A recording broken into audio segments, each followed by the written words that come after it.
2 ഏത്തപ്പഴം എടുത്തിട്ടുണ്ട് കേട്ടോ. അതുകൊണ്ട് നമുക്കൊരു ഈവനിങ് സ്നാക്സ് റെഡിയാക്കിയാലോ. നമുക്കിതിൻ്റെ തൊണ്ടൊക്കെ കളഞ്ഞെടുക്കാം. പഴത്തിൻ്റെ തൊണ്ടൊക്കെ കളഞ്ഞെടുത്തിട്ടുണ്ട് കേട്ടോ. നമുക്ക് ഇതുപോലെ ഒന്ന് ചെരിച്ച് ഇങ്ങനെ കഷ്ണിച്ചെടുക്കാം കേട്ടോ.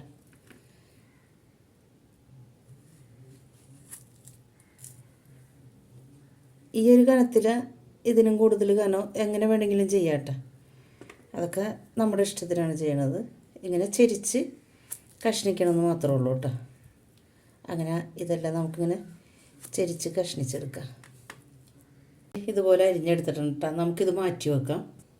ഇനി ഞാൻ എടുക്കുന്നത് കോൺഫ്ലോറാണ് കേട്ടോ. ഒരു 4-5 ടേബിൾ സ്പൂൺ കോൺഫ്ലോർ എടുക്കാം കേട്ടോ. നമുക്കിത് മാറ്റി വെക്കാം കേട്ടോ. ഇനി വേണ്ടത് ഒരു മുട്ടയാണ് കേട്ടോ. അത് നമുക്കൊന്ന് പൊട്ടിച്ചിട്ട് ഈ ഒരു പാത്രത്തിലേക്ക് ഇട്ട് കൊടുക്കാം. മാംഗോയുടെ മിക്സാണ് കേട്ടോ. അത് നമുക്ക് ഒരു 2 തുള്ളി ഇട്ട് കൊടുക്കാം കേട്ടോ. ഒരു ഫ്ലേവർ കിട്ടാനും ഒരു കളർ കിട്ടാനും വേണ്ടിയാണ് കേട്ടോ ഞാനിത് ഇട്ട് കൊടുക്കണത്. ഇതില്ലെങ്കിൽ ഏലക്കപ്പൊടി ഇട്ട് കൊടുത്താൽ മതി കേട്ടോ. നല്ലോണം ഒന്ന് മിക്സ് ചെയ്തെടുക്കാം കേട്ടോ. നമുക്ക് മാറ്റി വെക്കാം.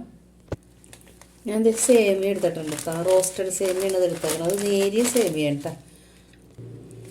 കുറച്ച് നമുക്കിതിലേക്ക് ഇട്ട് കൊടുക്കാം കേട്ടോ. വേറൊരു പാത്രത്തിൽ കോൺഫ്ലെക്സ് അതും എടുത്ത് വെക്കാം കേട്ടോ. ഇതൊന്ന് നമുക്ക് പൊടിച്ചെടുക്കാം കേട്ടോ. ചെറുതായിട്ട് കൈ കൊണ്ടൊന്നിങ്ങനെ അമർത്തി പൊടിച്ചെടുക്കാം കേട്ടോ. ഞാൻ ദേ എല്ലാം റെഡിയാക്കി വെച്ചിട്ടുണ്ട് കേട്ടോ. ഇനി നമുക്ക് നമ്മൾ നേരത്തെ റെഡിയാക്കി വെച്ച പഴമുണ്ടല്ലോ, ആ പഴത്തിൽ നിന്ന് ഒരു കഷ്ണം എടുക്കാം കേട്ടോ. എന്നിട്ട് കോൺഫ്ലോറിൽ മുക്കിയിട്ടുണ്ട്. ഇനി ഇതേ മുട്ടയുടെ മിക്സ് നമ്മൾ റെഡിയാക്കി വെച്ചില്ലേ, അതിലേക്ക് ഇട്ട് കൊടുത്തിട്ടുണ്ട് കേട്ടോ. അതെ, ഇനി നമുക്കിത് ഈ മുട്ടയുടെ മിക്സ് ഇതിന് എല്ലാ ഭാഗത്തേക്കും ഒന്ന് ആക്കി കൊടുക്കാം. എന്നിട്ട് നമുക്ക് സേമിയയിലിട്ട് കൊടുക്കട്ടെ. ഞാൻ 2 ഇതിലും ചെയ്യാനുണ്ട്. അതുകൊണ്ടാണ് 2 പൊടിയല്ല 2 മിക്സ് ഞാൻ എടുത്ത് വെച്ചേക്കണത്.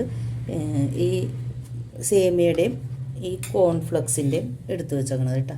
ഞാനിപ്പോൾ ഇതേ സേമിയയിൽ മുക്കി കൊടുക്കുകയാണ് കേട്ടോ. ഒന്ന് ഡിപ്പ് ചെയ്ത് കൊടുക്കുകയാണ്. നമുക്കിനി ഈ ഒരു പാത്രത്തിലേക്ക് മാറ്റാം കേട്ടോ. ഇതേ നമ്മളിതിങ്ങനെ എല്ലാത്തിലും മുക്കി വെച്ചിട്ടുണ്ടല്ലോ. അപ്പോൾ അത് നമുക്ക് ഈ പാത്രത്തിലേക്ക് മാറ്റാം. ഇതുപോലെ ബാക്കിയുള്ളതും ചെയ്തെടുക്കാം. എല്ലാ ഭാഗത്തേക്കും ഈ കോൺഫ്ലോർ എത്തണം കേട്ടോ. ഈ പഴത്തിൻ്റെ ഈ കോൺഫ്ലോർ ഇല്ലെങ്കിൽ നിങ്ങൾക്ക് അരിപ്പൊടി എടുക്കുക, മൈദപ്പൊടി എടുക്കുക, ഗോതമ്പൊടി മാത്രം എടുക്കണ്ട കേട്ടോ. ഒന്ന് തട്ടി കൊടുക്കാം കേട്ടോ. ഇങ്ങനെ ഞാനത് നേരത്തെ പറഞ്ഞാന്ന് അറിഞ്ഞുകൂടാ. ഒന്നിങ്ങനെ തട്ടി കൊടുക്കണം കേട്ടോ. എന്നിട്ട് വേണം കേട്ടോ ഈ മുട്ടയുടെ മിക്സിലേക്ക് ഇടണമെങ്കിൽ. ഞാനത് നേരത്തെ ആദ്യത്തെ റെഡിയാക്കിയപ്പോൾ പറഞ്ഞാന്നറിയാൻ പാടില്ല. അതുകൊണ്ടാണ് ഇപ്പോൾ പറയണേ കേട്ടോ.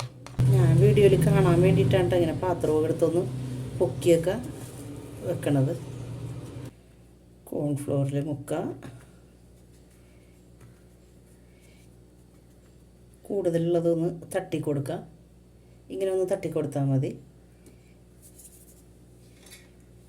എന്നിട്ട് മുട്ടയുടെ മിക്സിലിട്ട് കൊടുക്കുക. അത് ഞാൻ കയ്യിലെടുത്തിട്ടുണ്ട്. ഇതുപോലെ എല്ലായിടത്തേക്കും ആക്കി കൊടുക്കുക.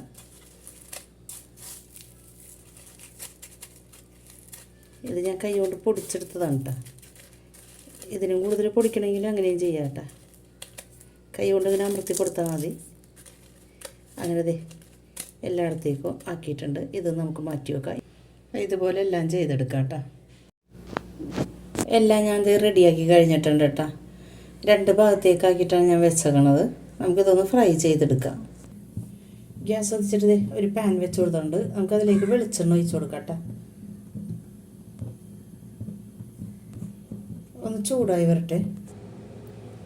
ആദ്യം നമ്മളിത് സേമിയ മുക്കിയില്ലേ, സേമിയയിൽ വെച്ചതാണ് കേട്ടോ ഞാൻ ഫ്രൈ ചെയ്തെടുക്കുന്നത്.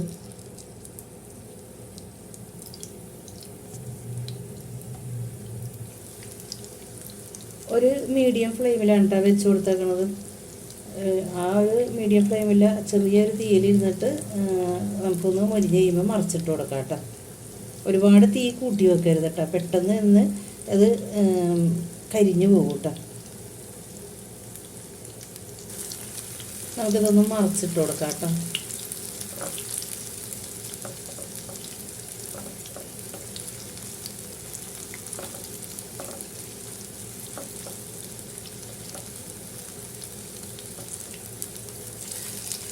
ഇത്രയും മതിയിട്ടാണ് നമുക്ക് കോരി മാറ്റാം കേട്ടോ. ഇതുപോലെ നമ്മൾ നേരത്തെ റെഡിയാക്കി വെച്ചിട്ടില്ലേ കോൺഫ്ലെക്സിൻ്റെ, അതും ഇതുപോലെ ഫ്രൈ ചെയ്തെടുക്കാം. അടുത്തത് നമുക്ക് ഇട്ട് കൊടുക്കാം കേട്ടോ. ഒന്ന് മറിച്ചിട്ട് കൊടുത്തിട്ടുണ്ട് കേട്ടോ. പഴം കൊണ്ടുള്ള ഈവനിങ് സ്നാക്സ് റെഡി ആയിട്ടുണ്ട് കേട്ടോ. നമ്മളത് പഴമൊക്കെ നമ്മുടെ വീട്ടിൽ അധികം ഇരിക്കണമെങ്കിൽ ഇതുപോലെ ഇങ്ങനെ ചെയ്തിട്ട് ഇതുപോലെ നമ്മൾ നേരത്തെ മുക്കി വെച്ചില്ലേ ഈ സേമിയ ഒക്കെ മുക്കിയിട്ട് ആ ഒരു സ്റ്റേജിൽ നമുക്ക് ഒരു കണ്ടെയ്നറിലാക്കിയിട്ട് ഫ്രിഡ്ജിൽ വെച്ച് കൊടുക്കാം കേട്ടോ. ഫ്രീസറിൽ വെച്ച് കൊടുക്കാം. നമുക്ക് വിരുന്നുകാരൊക്കെ വരികയാണെങ്കിൽ ആരെങ്കിലും വരണമെന്നൊക്കെ നമുക്ക് നേരത്തെ അറിയുമ്പോൾ നമ്മളെടുത്തെടുത്ത് പുറത്ത് വെച്ചിട്ട് അതിന് തണുപ്പൊക്കെ മാറി കഴിയുമ്പോൾ ഇതുപോലെ ഒന്ന് ഫ്രൈ ചെയ്തെടുക്കാം കേട്ടോ. പെട്ടെന്ന് നമുക്ക് ഇത് ഫ്രൈ ചെയ്തെടുക്കാൻ പറ്റും. ഇങ്ങനെ ചെയ്ത് വെച്ചാൽ ഒട്ടിപ്പിടിച്ച് പോകുകയോ ഒന്നുമില്ല കേട്ടോ. നിങ്ങളിത് തീർച്ചയായും ട്രൈ ചെയ്ത് നോക്കണം കേട്ടോ. എൻ്റെ വീഡിയോ ആദ്യമായിട്ട് കാണുന്ന കൂട്ടുകാരുണ്ടെങ്കിൽ ഒന്ന് സബ്സ്ക്രൈബ് ചെയ്യണം കേട്ടോ. തൊട്ട് കാണുന്ന ബെല്ലൈക്കൻ ഞെക്കിയാലേ ഞാനിടുന്ന വീഡിയോയുടെ നോട്ടിഫിക്കേഷൻ വരുള്ളൂ. നിങ്ങൾക്ക് ഈ വീഡിയോ ഇഷ്ടപ്പെടുകയാണെങ്കിൽ ഫാമിലിക്കും ഫ്രണ്ട്സിനും ഒന്ന് ഷെയർ ചെയ്ത് കൊടുത്തേക്കണം കേട്ടോ. ഞാൻ ഒരു ചെറുതെടുത്തിട്ടുണ്ട്. നല്ല പുറമൊക്കെ മൊരിഞ്ഞിരിക്കുന്നതാണ്. ഇത് സേമിയ വെച്ചതാണ് കേട്ടോ ഞാനെടുത്തേക്കണത്. ഉള്ളു നല്ല സോഫ്റ്റാണ്. കഴിച്ചു നോക്കട്ടെ. നല്ല ഉള്ളിൽ നല്ല പഴമൊക്കെ നല്ല സോഫ്റ്റായിട്ടിരിക്കുന്നുണ്ട്. പുറത്തിന് നമ്മൾ ഈ കോൺഫ്ലോറൊക്കെ ഇട്ട് കാരണം കൊണ്ട് നല്ല മൊരിഞ്ഞിരിക്കണം. നിങ്ങൾ തീർച്ചയായും ട്രൈ ചെയ്ത് നോക്കണം കേട്ടോ. ചായ ഞാൻ റെഡിയാക്കിയിട്ടുണ്ട്. നമുക്ക് ചായ ഗ്ലാസ്സിലേക്ക് ഒഴിച്ച് കൊടുക്കാം. ഞാനത് കോൺഫ്ലെക്സിൻ്റെ ഞാൻ കഴിച്ചിട്ടുണ്ടായില്ലല്ലോ. ഞാൻ ഈ സേമിയ വെച്ചതല്ലേ ഞാൻ കഴിച്ച് കാണിച്ചത്. അപ്പം ഞാൻ ഒരു ചെറിയത് എടുത്തിട്ടുണ്ട് കേട്ടോ. ചായ വെക്കണ നേരം ഇരുന്നിട്ടും അത് നല്ല മുരിഞ്ഞ് തന്നെയാണ് ഇരിക്കണത്. നമ്മളത് തീർച്ചയായും ട്രൈ ചെയ്ത് നോക്കണം കേട്ടോ. എന്നാൽ ശരി, നമുക്ക് ചായ കുടിക്കാം. ഇക്ക കഴിച്ചു നോക്കേണ്ട, കഴിച്ചു നോക്കിയിട്ട് ഇക്ക അഭിപ്രായം പറയണം കേട്ടോ.